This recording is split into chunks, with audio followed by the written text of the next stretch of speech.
Pyramid ధ్యాన ప్రపంచానికంతా pyramid మాస్టర్లకందరికీ నా యొక్క నమస్కారములు.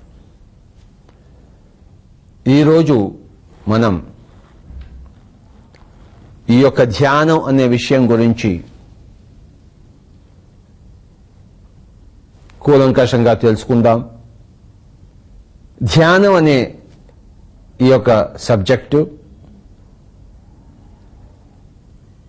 ప్రతి ఒక్క మనిషికి ఇప్పుడు ప్రాథమికమైన విషయం, మౌలికమైన విషయం, తప్పనిసరి విషయం అయిపోయింది. ఎందుకంటే ప్రపంచ జనాభా ఎక్కువైపోవడం, ప్రజల్లో ఈ యొక్క మౌఢ్యం, ఫూలిష్నెస్, మరి ధనకాంక్ష, నెగటివిటీ ఇలాంటివి విపరీతంగా అయిపోయిన ఈ రోజుల్లో ప్రతి మనిషికి శాంతి, ఆరోగ్యము, కనీసపు బ్యాలెన్స్ ఆఫ్ మైండ్, కనీసపు అవగాహన ఇవన్నీ రావాలంటే ప్రతి మనిషి కూడాను ధ్యానం అన్న సాధన చేసే తీరాలి, ధ్యానం చేయాలి అనే నియమం పెట్టుకునే తీరాలి. ధ్యానం అనే విషయం ఏ శాస్త్రానికి సంబంధించింది? ఇది జీవిత శాస్త్రానికి సంబంధించినది. జీవిత శాస్త్రం అంటే నేను ఎలా సరిగ్గా జీవించాలి, ఎలా జీవించకూడదు, జీవించే విధానం గురించి శాస్త్రం ఏం చెప్తోంది, ఏది నిషేధించింది. కనుక ఈ ధ్యానం అనేది జీవిత శాస్త్రంలో ముఖ్యమైన భాగం. మనం ఒక వ్యాపారం చేస్తున్నాం అనుకోండి, ఆ వ్యాపారానికి సంబంధించిన శాస్త్రం ఒకటి ఉంటుంది. వ్యవసాయం చేస్తున్నాం అనుకోండి, ఆ వ్యవసాయానికి సంబంధించిన వ్యవసాయ శాస్త్రం ఉంది. కనుక వ్యవసాయం చేయదలుచుకున్న వాళ్ళు ఆ వ్యవసాయ శాస్త్రంలో వాళ్ళు పట్టభద్రులు కావాలి, దాన్ని అధ్యయనం చేయాలి. అప్పుడు వాళ్ళు వ్యవసాయం చేస్తే బాగుంటుంది. భూమి యొక్క సారం ఏమిటి, విత్తనాలు ఏమిటి, హైబ్రిడ్ విత్తనాలు ఏమిటి, మరి వాతావరణ పరిస్థితులు ఎలా ఉండాలి, నేలలో తేమ ఎలా ఉండాలి, సాగు ఎలా చేయాలి, మొక్కకి ఎంత దూరం ఉండాలి, ఇలా ఎన్నో విషయాలు ఉంటాయి వ్యవసాయ శాస్త్రంలో. కనుకనే వ్యవసాయ శాస్త్రం అన్నది ఉన్నది. అలాగే వ్యాపార శాస్త్రం అనుకోండి, కామర్స్, అదో పెద్ద విద్య. అంటే వ్యాపారం ఎలా చేయాలి, వ్యాపారానికి మనకు కావాల్సిన దక్షత ఏమిటి, మన బిజినెస్ని ఎలా ఇంప్రూవ్మెంట్ చేసుకోవాలి, అదో పెద్ద మహాసాగరం సబ్జెక్ట్. దానికి మనం డిగ్రీలు ఆ పట్టభద్రులు అవుతాం. కనుక మేనేజ్మెంట్ సైన్స్, MBA అని పెద్ద పెద్ద డిగ్రీలు ఉన్నాయి, కళాశాలలు ఉన్నాయి, దానికి బోల్డ్ అంత సబ్జెక్ట్ ఉంది. మరి వ్యాపారం ఎలా చేయాలి, వ్యవసాయం ఎలా చేయాలి, వీటికి పెద్ద ఒక వ్యవస్థ ఉంది, ఒక విద్యావేత్తలు ఉన్నారు, అందులో శాస్త్రజ్ఞులు ఉన్నారు, అంత పెద్ద శాస్త్రం ఉంది. అలాగే సంగీత శాస్త్రం తీసుకోండి, రాగాలేమిటి, తాళాలేమిటి, అందులో మరి విభేదాలేమిటి, లయ ఏమిటి, శృతి ఏమిటి, హార్మోని అంటే ఏమిటి, సింఫోనీ అంటే ఏమిటి, ఇలాగా పెద్ద శాస్త్రం అది. సంగీతం నేర్చుకునే వాళ్ళు, సంగీతంలో నేను ప్రగతి సాధించాలి అనుకునే వాళ్ళు ఆ శాస్త్రాన్ని అధ్యయనం చేస్తే గానీ అది రాదు. మన బాత్రూమ్ సింగింగ్తో మరి మనం సంగీతకారులం అవుతామా, బాలమురళీ కృష్ణలా అవుతామా, యేసుదాస్లా అవుతామా, మరి బిస్మిల్లా ఖాన్లా అవుతామా? దానికి ఒక నియమము, ఒక శాస్త్రము, ఒక పద్ధతి, ఒక గురువు, ఒక విద్య, ఒక శిక్షణ, ఇవన్నీ ఉన్నాయి. ఈ యొక్క వ్యాపార సంబంధమైన విద్య, వ్యవసాయ సంబంధమైన విద్య, లేకపోతే సంగీత సంబంధమైన విద్య, ఇవన్నీ ఎలా ఉన్నాయో ఇవన్నీ అలాగే జీవితం అనే శాస్త్రం కూడా ఉంది. ఈ విధంగా రకరకాల విద్యా శాస్త్రాల్లాగా జీవితము, జీవిత శాస్త్రము, జీవిత విద్య అనే విద్య గురించి ఈరోజు మనం ఇక్కడ ఉన్నాం.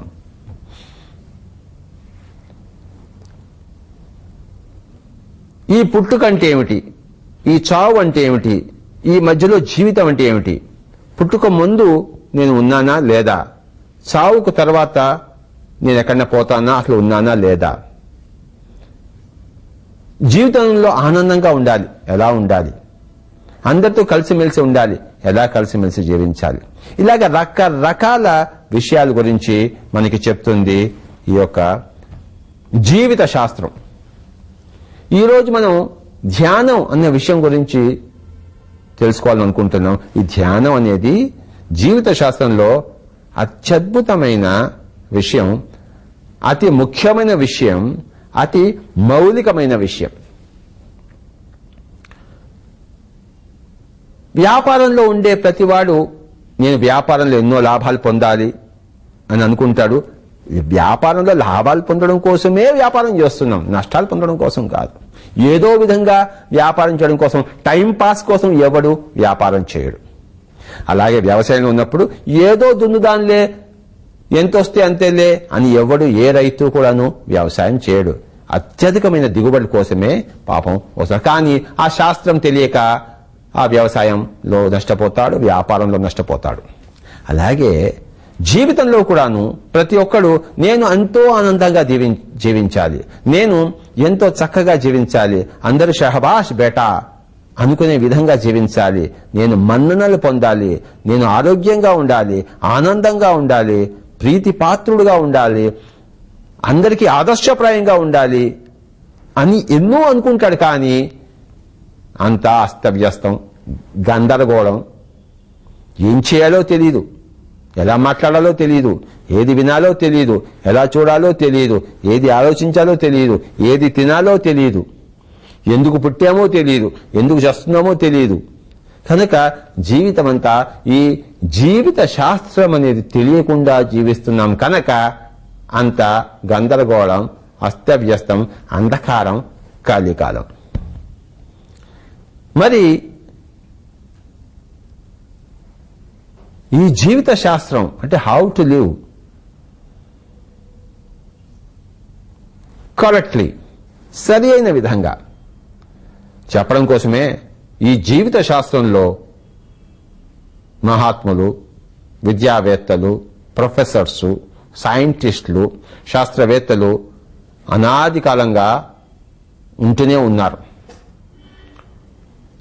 వేదవ్యాసుడు మహాభారతాన్ని ఎందుకు రచించాడు? జీవిత శాస్త్రం బోధించడం కోసం. వాల్మీకి అనే ఆ యొక్క ఆధ్యాత్మికవేత్త, జీవిత శాస్త్రవేత్త రామాయణాన్ని ఎందుకు రచించాడు?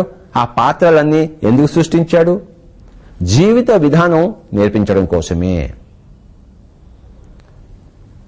గౌతమ బుద్ధుడు ఎందుకు మరి తన సామ్రాజ్యాన్ని, తన బిడ్డలను, తన భార్యను, తన ఉన్నదాన్నంతా ఎందుకు వదిలిపెట్టాడు? ఈ జీవిత శాస్త్రాన్ని అధ్యయనం చేయడం కోసము. అందరికీ దుఃఖం ఉందే, ఎందుకు ఉంది? ఈ దుఃఖ నివారణోపాయం ఏమిటి అని ఆయన అది కనుక్కోవడానికి వెళ్ళాడు. కనుక్కొని అందరికీ చెప్పాడు. జీసస్ క్రైస్ట్ ఏం చెప్పాడు? ఆయన ఏ శాస్త్రవేత్త?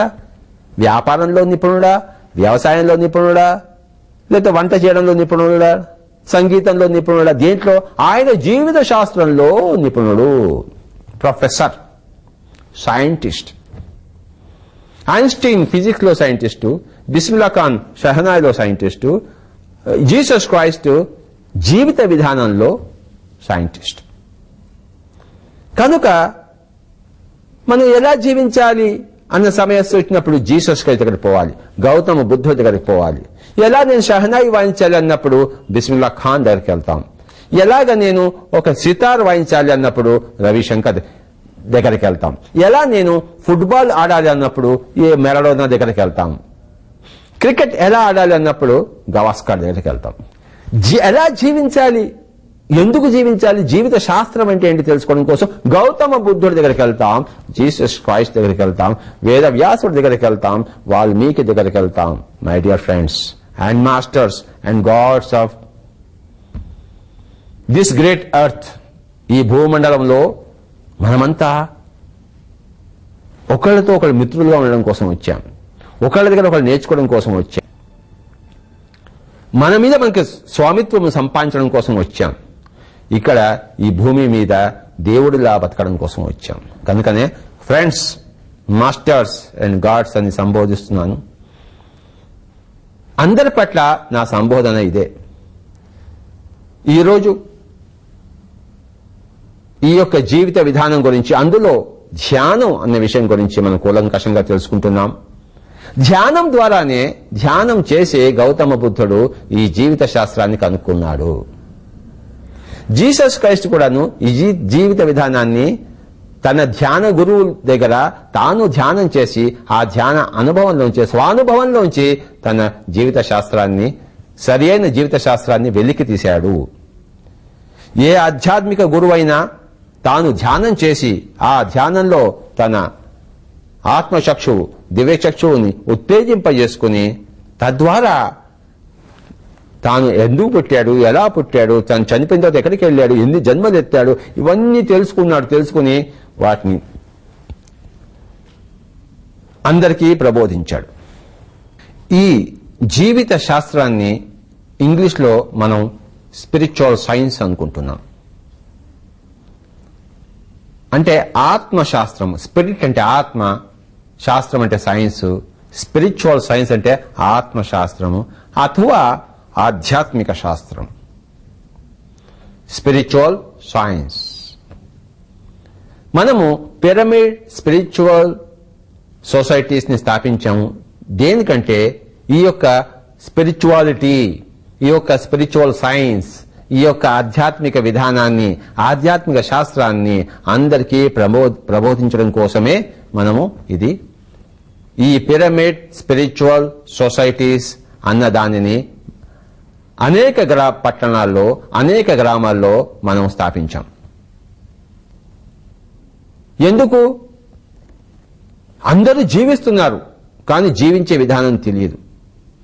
సరిగా జీవించటం లేదు, సరికాని విధంగా జీవిస్తున్నారు. ప్రతి ఒక్కళ్ళు సరి అయిన విధంగా జీవించాలి. సంగీతం పాడితే సరి అయిన విధంగా సంగీతం పాడాలి. కంప్యూటర్స్ ఆపరేట్ చేస్తే సరి అయిన విధంగా కంప్యూటర్స్ ఆపరేట్ చేయాలి. క్రికెట్ ఆడితే సరి అయిన విధంగా క్రికెట్ ఆడాలి. జీవిస్తే సరిగ్గా జీవించాలి. దానికి నేర్చుకోవాలి, శాస్త్రాన్ని అధ్యయనం చేయాలి, శాస్త్రజ్ఞుల దగ్గర శాస్త్రాన్ని అధ్యయనం చేయాలి. కనుక జీసస్ క్రైస్ట్ దగ్గర, గౌతమ బుద్ధుడి దగ్గర, శ్రీ వేదవ్యాసుడి దగ్గర, శ్రీ మహమ్మద్ దగ్గర, ఇలాంటి లక్షల మంది దగ్గర, అనిబిసెంట్ దగ్గర నుంచి, లోప్సాంగ్ రంపా దగ్గర నుంచి, ఓషో రజనీష్ దగ్గర నుంచి, వేమన దగ్గర నుంచి, వేద బ్రహ్మేంద్ర స్వామి దగ్గర నుంచి, కబీర్ దగ్గర నుంచి, మరి మాస్టర్ సివివి గారి దగ్గర నుంచి, మాస్టర్ ఈకే గారి దగ్గర నుంచి, వెంకటేశ్వర స్వామి దగ్గర నుంచి, గురు నానక్ దగ్గర నుంచి, రాఘవేంద్ర స్వామి దగ్గర నుంచి, లావోత్సు దగ్గర నుంచి, చువాంగ్సు దగ్గర నుంచి, ఎంతమంది దగ్గర నుంచి మనం నేర్చుకోవాలో ఈ యొక్క ఆధ్యాత్మిక శాస్త్రం, ఈ యొక్క స్పిరిచువల్ సైన్స్. రిచార్డ్ బాక్ దగ్గర నుంచి, జేన్ రాబర్ట్స్ దగ్గర నుంచి, కార్లోస్ క్యాస్టనడా దగ్గర నుంచి, నీల్ డొనాల్డ్ వాల్ష్ దగ్గర నుంచి, new age spiritual society masters కొన్ని లక్షల మంది ఉన్నారు మనకి చెప్పేవాళ్ళు. వీళ్ళందరి దగ్గర నుంచి జ్ఞాన సముపార్జన చేసి ఆ యొక్క ఆధ్యాత్మిక శాస్త్రాన్ని గ్రహించి దాన్ని చక్కగా ఒక మూసలో పెట్టి దాన్ని కుదించి దానిలో ఉన్న పాయింట్స్ అన్నిటినీ కూడాను విశ్లేషించి మరి చక్కగా 18 పాయింట్స్ గా ఈ యొక్క పిరమిడ్ స్పిరిచువల్ సొసైటీస్ ధ్యాన ప్రపంచానికి మరి మానవ ప్రపంచానికి అందిస్తోంది. ఈ పిరమిడ్ స్పిరిచువల్ సొసైటీస్ వారి 18 ఆదర్శ సూత్రాల్లో మొట్టమొదటిది సరైన ధ్యానము. అంటే సరికాని ధ్యానాలు 1,00,000 ఉన్నాయి, సరైన ధ్యానం ఒక్కటే ఉంది, దాన్ని అందరికీ చెప్పడం. రెండవది ఏమిటంటే సరైన పుస్తకాలు చదవడము. నేను ఇప్పటిదాకా చెప్పాను, ఇవన్నీ కూడా సరే. ఖలీల్ గిబ్రాన్, యోగానంద పరమహంస, స్వామి రామ, ఇలాంటి పుస్తకాలు చదవాలి. ఒక యోగి ఆత్మకథ యోగానంద పరమహంస రాస్తున్నారు, ఎంత గొప్ప పుస్తకము. The living with the Himalayan masters అని స్వామి రామ రాశారు, ఎంత గొప్ప పుస్తకము. ఖలీల్ గిబ్రాన్ ద ప్రాఫెట్ అనే పుస్తకం రాశారు, ఎంత గొప్పదో.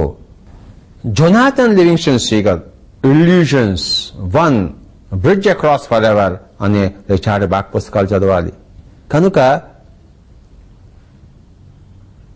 Hands of light, light emerging అనే బార్బరా అండ్ బ్రెన్నన్ పుస్తకాలు చదవాలి. లిండా గుడ్మాన్ పుస్తకాలు చదవాలి. Star signs, Linda Goodman's star signs అత్యద్భుతమైన spiritual science book. Lobsang Rampa పుస్తకాలు చదవాలి. యూ ఫర్ ఎవర్ అన్న పుస్తకమే నన్ను ఇలా మార్చింది. 1979వ సంవత్సరంలో నాకు ఆధ్యాత్మిక శాస్త్రాన్ని అరటిపండు ఒలిచినట్టు ఒలిచి నాకు ప్రసాదించింది లోప్సాంగ్ రంపా వారి యూ ఫర్ ఎవర్ అన్న పుస్తక. దాన్ని మరణం లేదనే మీరు పుస్తకంగా మన పిరమిడ్ స్పిరిచువల్ సొసైటీ వారు ప్రచురించారు. అందరూ తప్పకుండా మౌలికంగా ప్రాథమికంగా చదవలసిన పుస్తకం అది. నా జీవితాన్ని మార్చిన పుస్తకం అది. గ్రంథరాజం. అందరి అనుభవాలు అందరూ పంచుకోవాలి అన్నదే పిరమిడ్ స్పిరిచువల్ సొసైటీస్ వారి 3వ పాయింట్. 4వ పాయింట్ ఏంటంటే మరి అందరూ మౌనంగా ఉండాలి. అవసరమైతేనే మాట్లాడాలి జీవితంలో, లేకపోతే ఎప్పుడూ మాట్లాడకూడదు. ఎలాగైతే మనం డబ్బు అవసరమైనప్పుడే ఖర్చు పెడతామో, అనవసరమైన దానికి ఖర్చు పెడితే అవసరమైన వాటికి మనకి డబ్బు మిగలదో, అందరినీ అడుక్కు తినాలో, అలాగే మాట్లాడుకోవడాను అవసరమైనప్పుడే మాట్లాడాలి, లేకపోతే మౌనంగా ఉండవలే. My dear friends, my dear masters, my dear gods. 5వది ఏమిటంటే పౌర్ణిమ రోజుల్లో విశేషంగా ధ్యానం చేయాలి. ఆ రోజుల్లో విశేషంగా పడుకోకూడదు. 6వది ఏంటంటే చిన్నపిల్లలకి చిన్నప్పంచే ధ్యాన శిక్షణ ఇవ్వాలి. ప్రహ్లాదుడు, ధ్రువుడు పేరు వినలేదా? వివేకానంద స్వామి 14 ఏళ్లకే తను గురువుని వెతుక్కున్నాడు కదా. మరి 60 ఏళ్ళు వచ్చినా 50 ఏళ్ళు వచ్చినా ఇంకా ఆధ్యాత్మిక విషయానికి రాలేదంటే ఎంతటి శోచనీయమైన విషయమో మీరు గ్రహించండి. చిన్నప్పంచే మొదలు పెట్టాలి. శుభస్య శీఘ్రం ఆలస్యం అమృతం విషం. A stitch in time saves 9. కాల్ కరేసు ఆజ్ కర్, ఆజ్ కరేసు అబ్, పల్ మే ప్రళయ్ హోయేగా ఫిర్ కరోగే కబ్ అన్నారు కబీర్. తర్వాత ఏమిటంటే పిరమిడ్లలో కూర్చుని ధ్యానం చేయాలి. అది మరి ఇది నేటి యుగం పిరమిడ్ యుగం. కనుకనే పిరమిడ్ స్పిరిచువల్ సొసైటీస్ అని మనం స్థాపించాం. ఇంకోటి ఏంటంటే ధ్యాన ప్రచారం చేసేటప్పుడు, ధ్యాన బోధ చేసేటప్పుడు, ధ్యానం క్లాసెస్ తీసుకునేటప్పుడు ఎవరు శుల్కము తీసుకోకూడదు. అంటే డబ్బు ఫీజు తీసుకోకూడదు. నిశ్శుల్కముగా ఉండవాలి. నిస్వార్థత ఉంటేనే ఆధ్యాత్మికత. స్వార్థంగా ఆధ్యాత్మికత అనేది ఎక్కడా లేదు. తర్వాత ఎవరు కూడాను వాళ్లే గురువులు, మనమంతా జీవితం అంతా శిష్యులుగా ఉండాలని చెప్పేసి ఆ భావం లేకుండా నేను ఈ ఆధ్యాత్మిక శాస్త్రంలో ఒక గురువుని కావడం కోసం, ఒక బరువైన వాడిని కావడం కోసం, ఒక నిష్ణాతుని కావడం కోసమే మీ దగ్గరకు వస్తున్నాను, ఆ విధానం చెప్పండి అని చెప్పేసి సీనియర్ మాస్టర్ జూనియర్ మాస్టర్ అనే తత్వంలోనే ఉంటూ గురువు శిష్యుడు అనే విధంగా కాకుండా ఉండాలన్నమాట. అంటే ఫ్రెండ్షిప్ ఉండాలి ఎప్పుడు అందరికీ. నేను మీకు ఆధ్యాత్మిక మిత్రుణ్ణి. I'm a friendly Buddha. I'm not your గురువు. ఎవరికి నేను గురువుని కాదు. నేను గురువుని. మీకు కావాలంటే ఈ సబ్జెక్ట్ని ఇన్ఫర్మేషన్ ఇచ్చే ఒకనొక మిత్రుణ్ణి, మీకు ఆప్త బంధువుని, ఆప్త మిత్రుణ్ణి. కనుక తర్వాత కాషాయ వస్త్రాలు వేసుకోవడము, ఏదో జడలు ధరించడము, ఇక్కడ అన్ని కూడా మరి రకరకాల మాలలు ధరించడము, షో చేసుకోవడము, ఇదంతా ఆధ్యాత్మికత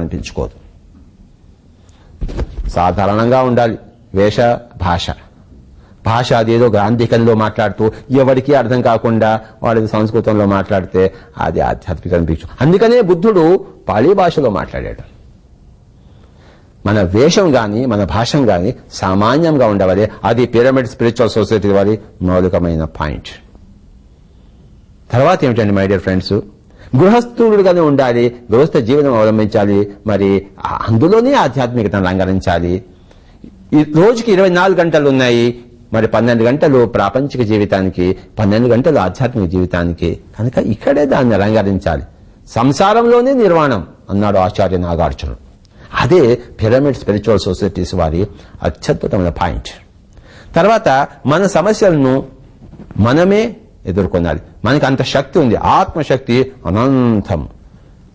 ఆ అనంతమైన ఆత్మశక్తిని ఉపయోగించి ఎవరి సమస్యలను వారే పరిష్కరించుకోవాలి. నాకు తలకాయ నొప్పి వచ్చింది, డాక్టర్ దగ్గరికి పోకూడదు, నేను ధ్యానం చేయాలి. నాకు క్యాన్సర్ వచ్చింది, డాక్టర్ దగ్గరికి పోకూడదు, మందులు తీసుకోకూడదు, నేను ధ్యానం చేయాలి. నా దగ్గర అంత శక్తి ఉంది, నా సమస్యలకు పరిష్కార మార్గం నా దగ్గరే ఉంది. కనుక నా ఆత్మశక్తిని ఉపయోగించే నా సమస్యలను నేను పరిష్కరించుకోవాలి. ఎవరి దగ్గరికి దేహి అని పోరాదు. కనుకనే డాక్టర్ దగ్గరకు పోకూడదు, మందులు ఏది తీసుకోకూడదు, అలోపతి కానీ ఆయుర్వేదం కానీ హోమియోపతి కానీ అనేది మౌలికమైన సూత్రం. పిరమిడ్ స్పిరిచువల్ సొసైటీస్ వారి మౌలికమైన సూత్రం. మనల్ని మనమే ఉద్ధరించుకోవాలి. ఉద్ధరేది ఆత్మనాత్మానం అన్నాడు కృష్ణుడు భగవద్గీతలో. ఎవరిని వారే ఉద్ధరించుకోవాలి. నీ తలకాయ నొప్పి నువ్వే ఉద్ధరించుకో, నీ క్యాన్సర్ నువ్వే ఉద్ధరించుకో. ఎలా? ధ్యానవిక యోగివిక నాయనా అన్నాడు భగవద్గీతలో కృష్ణుడు.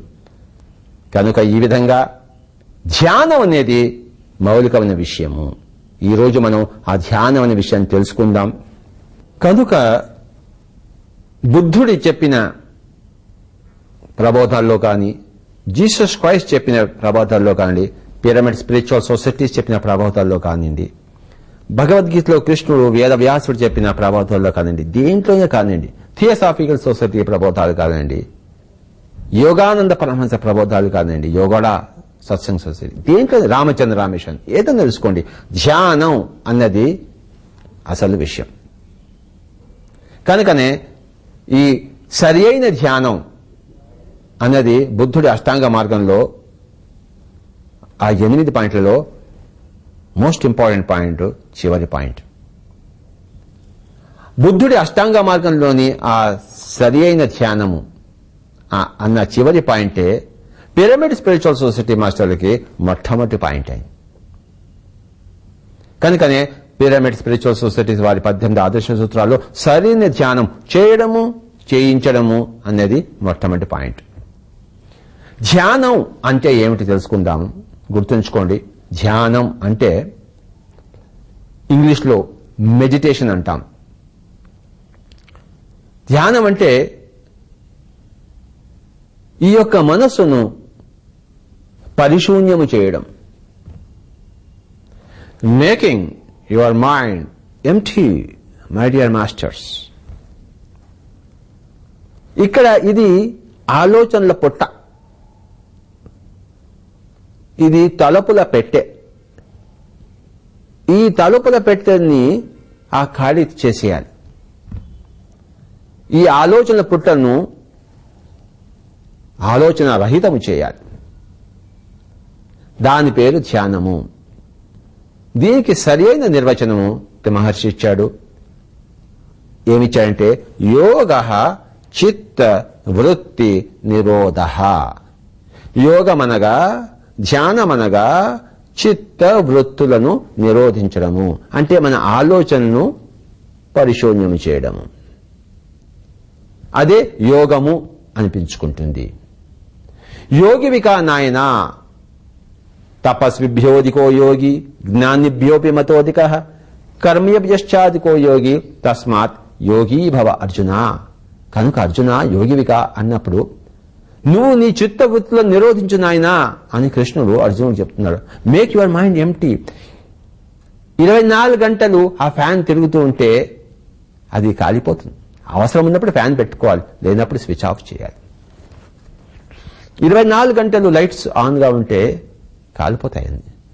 అవసరం ఉన్నప్పుడు లైట్ వేసుకుంటాం, అవసరం లేనప్పుడు తీసేస్తాం. 24 గంటలు మాట్లాడుతూ ఉంటే ఈ శరీరం దెబ్బతింటుంది.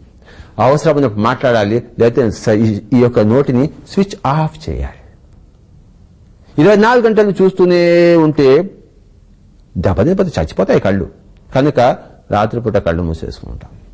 24 గంటలు ఈ శరీరాన్ని తిప్పుతూనే ఉంటే ఈ శరీరము ఫ్యూజ్ దెబ్బతింటుంది. కనుకనే కాసేపు నిశ్చలంగా పడుకుంటాం, శరీరానికి రెస్ట్ ఇస్తాం. అలాగే 24 గంటలు మనసు దాని గురించి దాని గురించి ఆలోచిస్తుంటే ఫట్ ఉంటుంది. ఇందాక ఒక లైట్ ఫట్ ఉంది, అలాగా మన మైండ్ కూడా ఫట్ ఉంటుంది. అప్పుడు వాడు చావు వచ్చింది అంటాం. వాడి మైండ్ ఎందుకు ఫట్ కావాలి? స్విచ్ ఆఫ్ ఎందుకు కావాలి? ఫ్యూజ్ ఎందుకు ఎగిరిపోవాలి? ఫ్యూజ్ ఎగిరిపోతే మళ్ళీ కొత్త బల్బు వేసుకుంటాం, ఇంకా ఆ బల్బు పనికిరాదు. ఇక్కడ మైండ్ ఫట్ అందంటే వాడు చచ్చిపోయాడు రా అంటాం, వాడు పైకి వెళ్ళిపోతాడు. ఇంకా ఈ శరీరం శవం.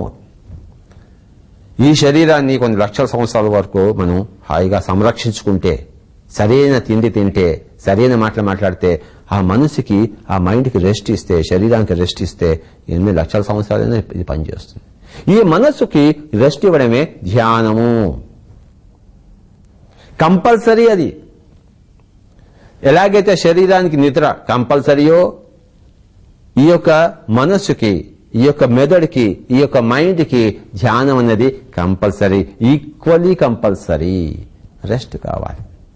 కనుక ఈ చిత్త వృత్తులను నిరోధించడము. నో థాట్స్, ఏ ఆలోచనలు లేవు. ఇది ఆలోచిస్తుంటుంది, ఏ ఆలోచనలు లేవు. ధ్యానం ఎలా చేస్తాము? నడుస్తూ చేస్తామా? చెయ్యం. ఏం చేయాలి? దానికి కూర్చోవాలి, హాయిగా కూర్చోవాలి. ఇలా కూర్చున్నాం కదా, ఎంత బాగుందో. ఇలా కాళ్ళు, ఆ పాదాలు 2 క్రాస్ చేసుకోవచ్చు, ఇలా చేతులు 2 క్రాస్ చేసుకోవాలి, ఇక మరి కళ్ళు 2 మూసుకోవాలి, ఇక మరి ధ్యానానికి ఉపక్రమించాలి. ఇది ఇలా కూర్చోవడం అనేది ధ్యాన ముద్ర. లేదు కింద కూర్చోవచ్చు. ఇలానే కూర్చోవాలంటే మరి ఇలా హాయిగా ఇలా కూర్చోండి, శుభ్రంగా కూర్చోండి, బాగా సపోర్ట్ తీసుకోండి, ఒక గోడ సపోర్ట్ తీసుకోండి, చెట్టు సపోర్ట్ తీసుకోండి, ఇలా కూర్చోండి, హాయిగా కూర్చోవచ్చు. ధ్యాన ముద్ర గురించి తెలుసుకుందాం. ఇలా హాయిగా కూర్చోవడం, ఇలా కూర్చోగలిగితే, ఇలా కూర్చోలేకపోతే కింద కాళ్ళు పెట్టుకుని కూర్చోవచ్చు, ఇలా ఇలా కూర్చోవచ్చు. ఇలా పాదాలు 2 క్రాస్ చేసుకోవాలి. ఏ కాలు పెట్టాలే కాదు, ఏ కాలు అన్నా ఇటువైపున పెట్టుకోవచ్చు. కుడి కాలికి ఎడం కాలికి ఏం తేడా ఏమీ లేదు. లేదు ఇలా బ్రేడ్లలో బ్రేడ్లు పెట్టుకోవాలి. కొంతమంది ఇలా పెట్టుకోవాలా, ఇలా పెట్టుకోవాలా, ఇలా పెట్టుకోవాలా అంటారు. ఇది అధమ పక్షం, ఇది మధ్యమ పక్షం, ఇది ఉత్తమ పక్షం. కనుక అన్ని బ్రేడ్ల లోపలికి పోవాలి. మై డియర్ ఫ్రెండ్స్, ఇలా హాయిగా కూర్చున్నాం అనుకోండి. కొంతమంది ఏమంటారు, ఇలా నిటారుగా కూర్చోవాలా అండి అంటారు. నిటారుగా కూర్చుంటే వెన్నెముక నొప్పెడుతుంది. కనుక ఈ ధ్యాన ముద్రలో ఇలా కూర్చున్నప్పుడు హాయిగా బ్రేడలో వెళ్ళి పెట్టుకుని కూర్చోవాలన్నమాట. కొంతమంది ఏమంటారంటే ఈ యొక్క వీపును, వెన్నెముకను ఇలా నిటారుగా ఉంచాలి కదండి అన్నాడు. కాదు, ఏం అక్కర్లేదు, హాయిగా కూర్చోండి. ఇలా మీకు స్థిర సుఖమాసనం అన్నాడు పతంజలి మరి తన ధ్యాన శాస్త్రంలో, యోగ శాస్త్రంలో, యోగ సూత్రాల్లో. స్థిర సుఖం ఆసనం. ఏ ఆసనం అయితే మీకు స్థిరతనిస్తుందో, సుఖాన్ని కలిగిస్తుందో మొట్టమొదటి ఆ ఆసనం తీసుకోవాలి. కనుక ఇలా కూర్చోవడం కష్టం అనుకోండి, మామూలుగా కూర్చోండి, ఇలా కూర్చోండి. All the westerners they can SIT with crossed legs, so they can SIT only like this, they should SIT like this. కనుక ఇలా హాయిగా ఇక సపోర్ట్ తీసుకోవచ్చు. ఇలా ఉండవలసిన ఆ యొక్క అవసరం ఏమీ లేదు. హాయిగా కూర్చోండి. ఇలా కూర్చున్నాం, ఇప్పుడు ఇలా కూర్చున్నాం మనం అనుకోండి, హాయిగా కూర్చున్నాం, కళ్ళు 2 మూసుకున్నాం. ఇంకా ఈ యొక్క శ్వాస మీద ధ్యాస ఉంచాలి. Observe the breathing. ధ్యాన ముద్ర తీసుకున్న తర్వాత ధ్యాన నిష్టలో పోవడానికి ఆ శ్వాసధారను గమనించాలి. అది పద్ధతి, సరి అయిన ధ్యాన పద్ధతి. సరి కాని పద్ధతులు ఎలా ఉంటాయంటే,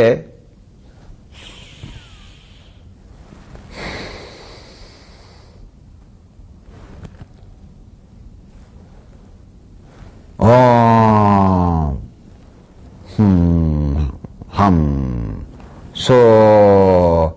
ఇవన్నీ రాంగ్.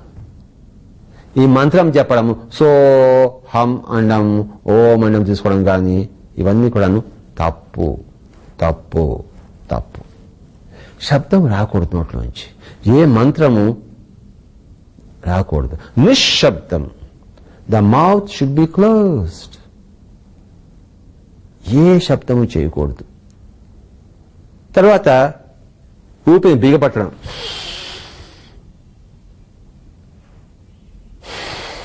ఇలాంటివి ఏం చేయకూడదు. ఇవన్నీ కూడాను ప్రకృతికి విపరీతమైన చేష్టలు, ప్రకృతికి విరుద్ధమైన చేష్టలు. కనుక ఏ మంత్రము లేదు.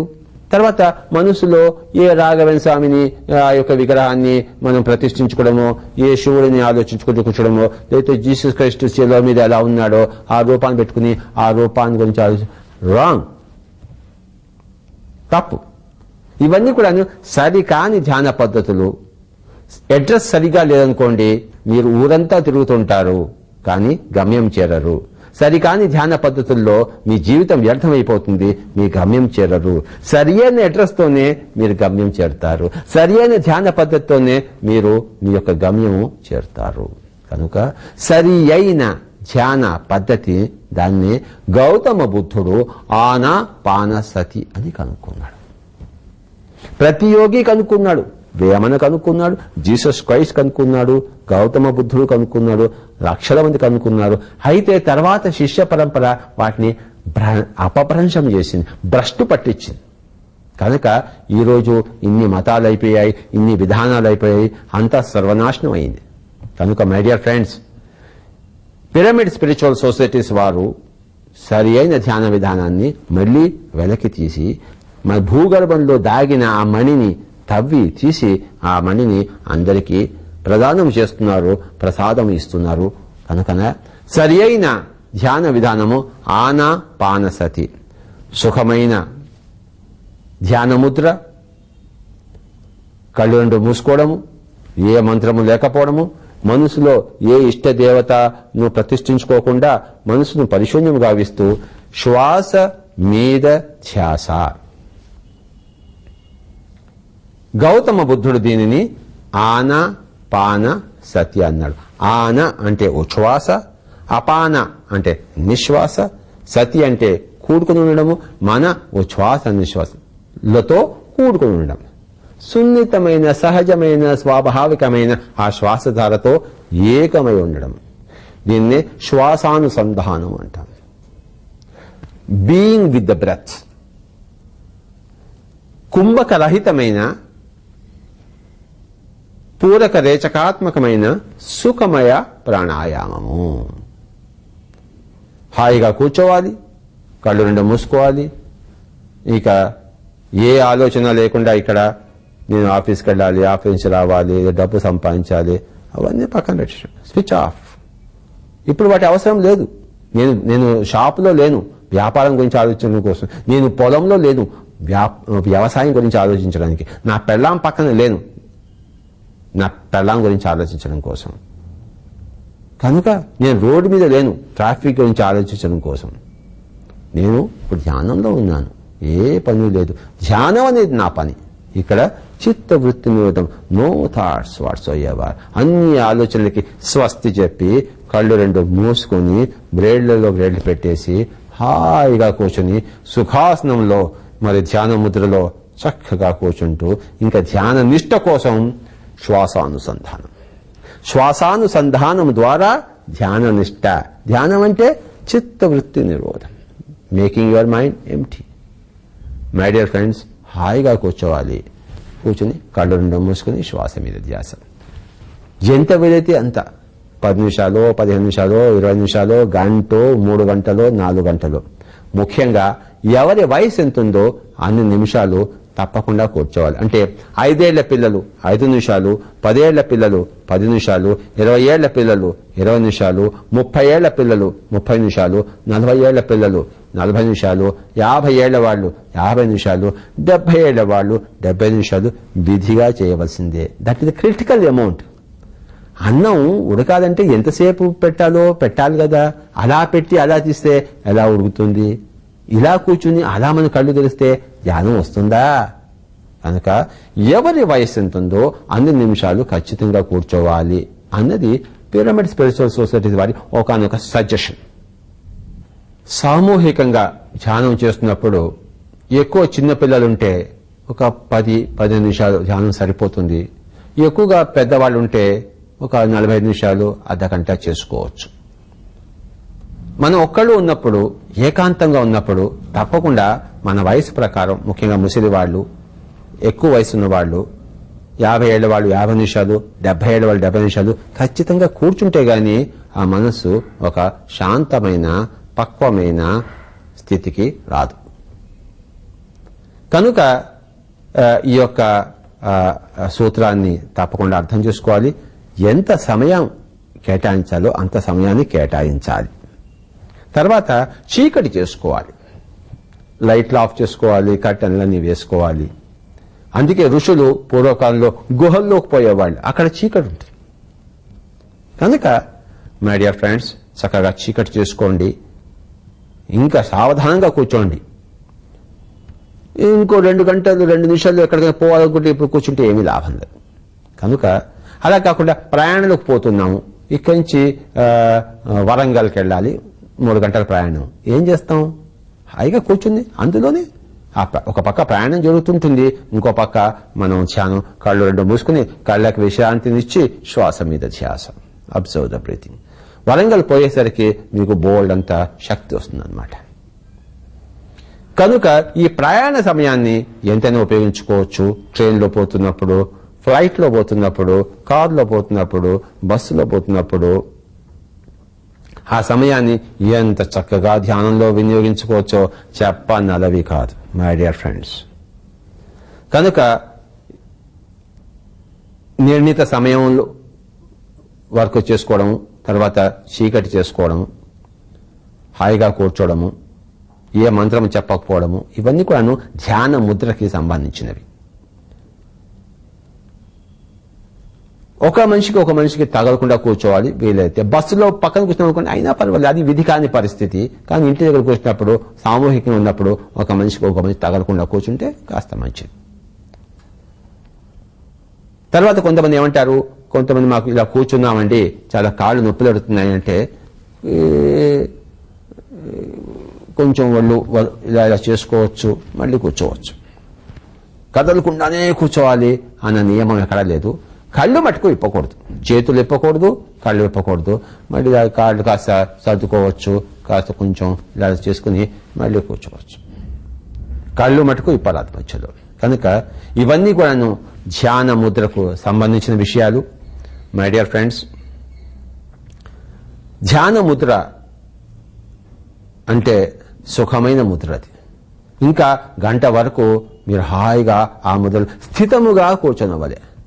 స్థిర సుఖం ఆసనం, స్థిరమైనది సుఖమైనది ఆసనం అనబడుతుంది. కనుక ఆ ఆసనం తీసుకుని ఏ పద్మాసనం వేయవలసిన అవసరం ఏమీ లేదు.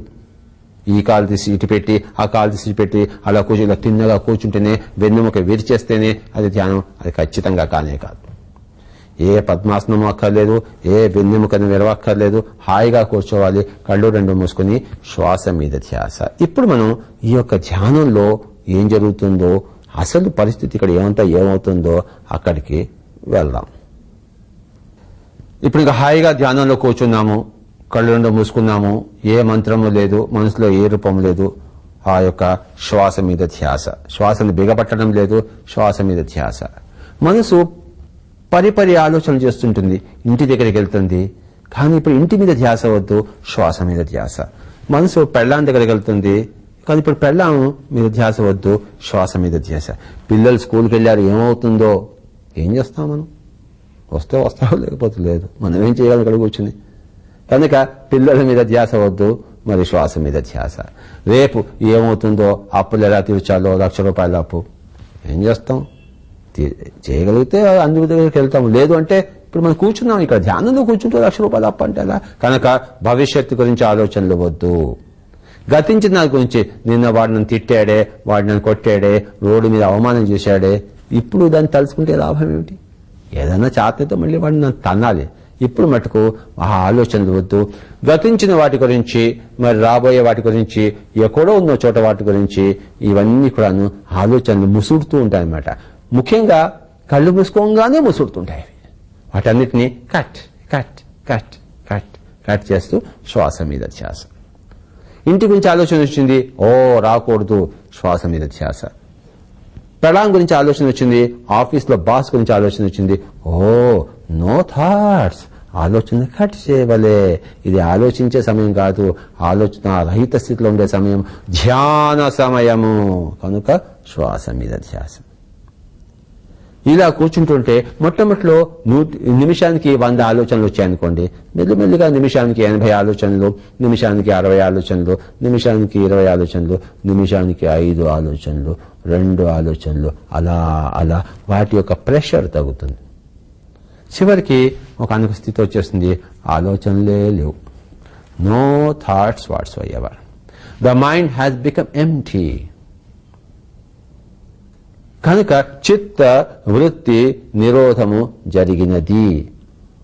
ఆ నిరోధింపబడిన స్థితిలో మనమున్నాము. దాని పేరే ధ్యాన స్థితి.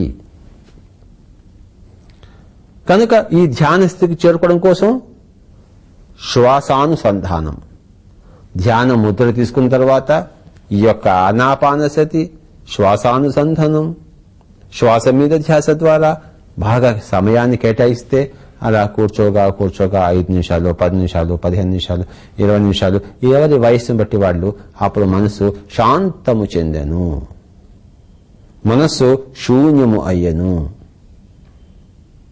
చిత్తవృత్తి నిరోధము జరిగెను.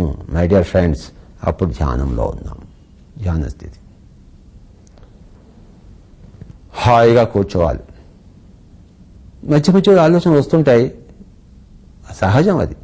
ఫస్ట్ క్రికెట్ నేర్చుకున్నప్పుడు బాల్ బ్యాట్కి తగలదు, కానీ మెల్లిమెల్లిగా అన్ని కనెక్షన్ చేస్తాం. ఫస్ట్ బౌలింగ్ చేస్తున్నప్పుడు వికెట్ మీద పోదు, కానీ బౌలింగ్ వేగ వికెట్ మీద పోతుంటుంది. ధ్యాన సాధన చేయగా మనసు ఏకాగ్రతమవుతుంది, మనసు ఏకత్రితమవుతుంది, ఏకమవుతుంది, శూన్యమవుతుంది. My dear friends and masters and gods, ఎప్పుడైతే మనసు శూన్యమైపోయిందో అపారమైన ప్రాణశక్తి మన లోపలి ప్రవహిస్తుంది. అది మౌలికమైన point, most important point. You must understand. తప్పనిసరిగా చెప్పవలసింది, తెలుసుకోవాల్సింది ఏంటంటే, ఎప్పుడు మనసు శూన్యమైందో అప్పుడు అద్భుతమైన ఒక వర్షము, ఒక ప్రాణ వర్షము, ఒక ఎనర్జీ వర్షము, ఒక శక్తి వర్షము ఈ శరీరం లోపలికి వస్తుంది. వచ్చినప్పుడు ఆ ధ్యానంలోంచి లేచిన తర్వాత, హాహా ఎంత బాగుంది, ఎంత శక్తిగా ఉంది, ఎంత విశ్రాంతి వచ్చింది, ఎంత సేదదేరింది ఆత్మ అని చెప్పేసి అప్పుడు ఆ తర్వాత అన్నీ స్వర్గంలా కనబడతాయి. చేయవలసింది స్పష్టంగా తెలుస్తుంది. కనుక మై డియర్ ఫ్రెండ్స్, ధ్యానంలో కూర్చుని గుర్తుంచుకోండి 4 పాయింట్స్. ఒకటేమో ఆనాపానసతి, ఫస్ట్ పాయింట్, అంటే శ్వాస మీద ధ్యాస. రెండవది చిత్తవృత్తి నిరోధము, ద మైండ్ బికమింగ్ ఎంప్టీ. మూడవది ఆ యొక్క శక్తి ప్రవేశం, ఆ శక్తి ప్రవాహ ప్రవేశం, ఆ విశ్వశక్తి యొక్క ప్రవాహ ప్రవేశం, ఆ కాస్మిక్ ఎనర్జీ యొక్క ఆ రివర్ యొక్క flow into the physical body.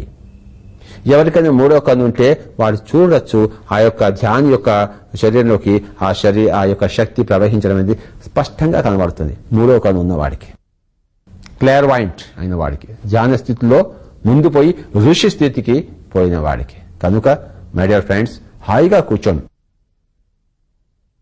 40 రోజులు ధ్యాన సాధన చేస్తే ప్రతి మనిషి ఆ యొక్క యోగ స్థితికి వెళ్తాడు. అంటే ఆ యొక్క చిత్తవృత్తి నిరోధ స్థితికి. ఎవరైనా సరే, ఎలాంటి పాపి అయినా సరే, ఎలాంటి మూర్ఖుడైనా సరే, ఎలాంటి అల్పుడైనా సరే, 40 రోజుల ధ్యాన సాధన. ఈ 40 రోజుల ధ్యాన సాధన ఏమంటారంటే హనుమాన్ చాలీసా అంటారు. హనుమాన్ అంటే వాయుపుత్రుడు, అంటే ఈ యొక్క వాయు యొక్క పుత్రుడు మనం కావాలి. చాలీసా అంటే 40 నిమిషాలు. కనుక వాయుపుత్రుడు కావడం అనేది, అంటే ఈ యొక్క ధ్యాన అభ్యాసి కావడం అనేది, యోగి కావడానికి మనకి తీసుకెళ్తుంది. యోగ చిత్తవృత్తి నిరోధ, మేక్ యువర్ మైండ్ ఎంటీ. అప్పుడు అపారమైన శక్తి మనకు వస్తుంది, ధ్యాన శక్తి వస్తుంది.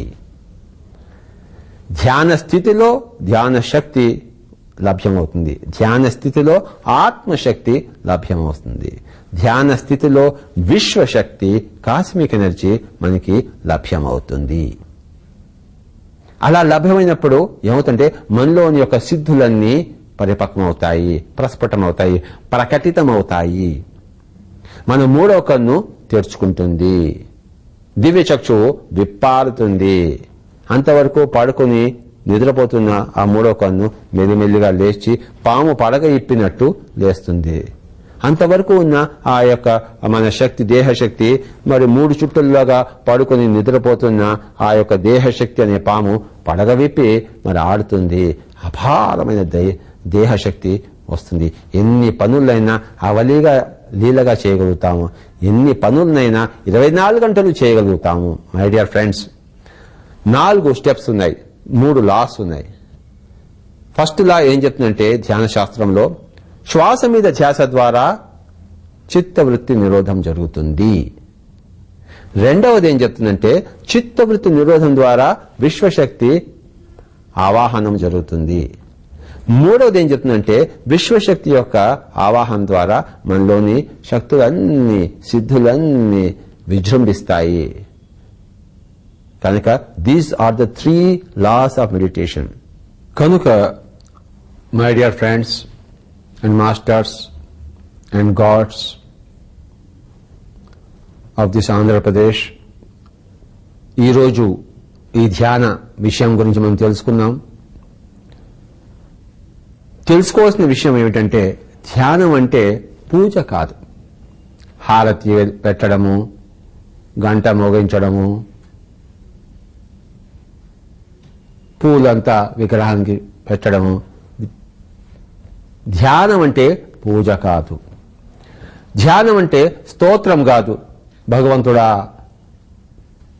దశరథ పుత్రుడా, సీతాపతి, రావణ సంహారి, లోక కళ్యాణకారి అని చెప్పేసి స్తోత్రాలు చేయడం, పాటలు పాడడం, భజన చేయడం కానే కాదు ధ్యానం అంటే. ధ్యానం అంటే నామస్మరణం కాదు. ఓం రామ్ రామ్ రామ్, ఇది ధ్యానం కాదు. ఏ వ్రతము కాదు. ధ్యానం అంటే నామస్మరణ కాదు, మంత్ర జపం కాదు. ఓం భూర్భువ తత్సవితుర్వరేణ్యం భర్గో దేవస్య ధీమహి ధియో యో నః ప్రచోదయాత్ అనే గాయత్రి మంత్రం కాదు. లా ఇలాహ ఇల్లల్లాహ్ ముహమ్మదుర్ రసూలుల్లాహ్ మాలికి యౌమిద్దీన్ ఇయ్యాక నఅబుదు వయ్యాక నస్తయీన్ అనే నమాజ్ చెప్పడం కాదు. ధ్యానం అంటే చక్కటి ధ్యాన ముద్రలో కూర్చొని కళ్ళు 2 మూసుకుని గంట, 2 గంటలు, 3 గంటలు, 10 గంటలు, 5 నిమిషాలు, 10 నిమిషాలు, వాట్ ఎవర్ ఇట్ మేబీ, చక్కగా ఇక్కడ నిశ్శబ్ద స్థితి, ఏ ఆలోచనలో దేవు ఆ యొక్క అపారమైన విశ్వశక్తిని తీసుకోవడము, ఇది ధ్యానం అనబడుతుంది. బుద్ధుడు చేసింది పూజలు కాదు, వ్రతాలు కాదు, దానాలు కాదు, స్తోత్రాలు కాదు, నామస్మరణలు కాదు, మంత్ర జపములు కాదు, ధ్యానము. ధ్యానం ఒక్కటే ఆధ్యాత్మిక విజ్ఞానాన్ని, అనుభవాన్ని, శాస్త్రాన్ని తెలుసుకునే విధానం. Only meditation. కనుక ధ్యానము ద్వారా ఆధ్యాత్మికతను తెలుసుకుంటాం. ఎక్కడ ధ్యానము లేదో అక్కడ ఆధ్యాత్మికత ఏమీ తెలియబడదు. ఆవగింజ అంత మాత్రం కూడా తెలియబడదు.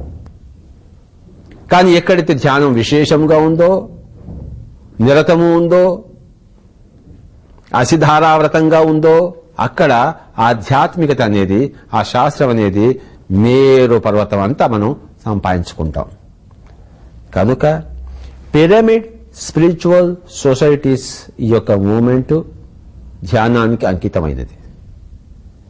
ఇక్కడ విధిగా అందరూ గంటలు గంటలు కళ్ళు 2 మూసుకోవాల్సిందే. వాడు పేదవాడా, కుబేరుడా, ఆడ మగ పిల్లవాడా, వృద్ధుడా, హిందువా, ముస్లిమా, క్రిస్టియనా, నక్సలైటా, కమ్యూనిస్టా, నాస్తికుడా, ఆస్తికుడా, హైదరాబాద్ వాడా, ముంబై వాడా, తమిళియనా, నీగ్రోవా, వైట్ వాడా, నల్లవాడా, బ్రౌన్ వాడా, ఎంత ఈ నాన్ సెన్స్ అంతా లేదు. కనుక మై డియర్ ఫ్రెండ్స్, వాడు ఎంత అనారోగ్య కానీ ముసలి వాళ్ళైనా పడుకొని చేయొచ్చు, కూర్చోగలిగిన వాడు కూర్చోవచ్చు. కనుక కొంతమంది లేడీస్ అంటే మేము ఆ బహిష్టు సమయంలో, పీరియడ్ సమయంలో చేయొచ్చా అండి అని చెప్పేసి, అన్ని సమయాల్లో చేయవలసిందే ధ్యానం. కనుక మై డియర్ ఫ్రెండ్స్, ధ్యానం అంటే స్తోత్రం కాదు, ధ్యానం అంటే పూజ కాదు. పూజ అనేది పూజ, స్తోత్రం అనేది స్తోత్రం, నామస్మరణ అనేది నామస్మరణ, మంత్రజపం అనేది మంత్రజపం. ధ్యానం అనబడేదే ధ్యానం. చిత్తవృత్తి నిరోధమే ధ్యానం. శ్వాస మీద ధ్యాసే ధ్యానం. ఆనాపానసతే ధ్యాన విధానం. కనుక ధ్యానం అన్నదే ప్రజలకు శాంతినిచ్చేది, మనశ్శాంతిని ప్రసాదించేది, శరీరానికి చేవనిచ్చేది, శక్తినిచ్చేది, జీవితాన్ని ఒక సమతుల్యము చేసేది. మనలో ఉండే అతి అంతా పోయి చక్కటి పరిమితి ఏర్పడి జీవితాన్ని సమతుల్యం చేస్తుంది, బంగారు చేస్తుంది. ఈరోజు ఈ ధ్యాన విధానం గురించి తెలుసుకున్నాం. దీని రోజు అభ్యాసం చేయాలి. Practice makes man perfect. Practice makes man perfect. Practice makes man perfect. Practice of meditation makes man perfect. ధ్యానం యొక్క అభ్యాసమే మానవుని సుచరితుడుగా చేస్తుంది, మానవుడిని పరిపక్వంగా చేస్తుంది. My dear friends and masters and God's.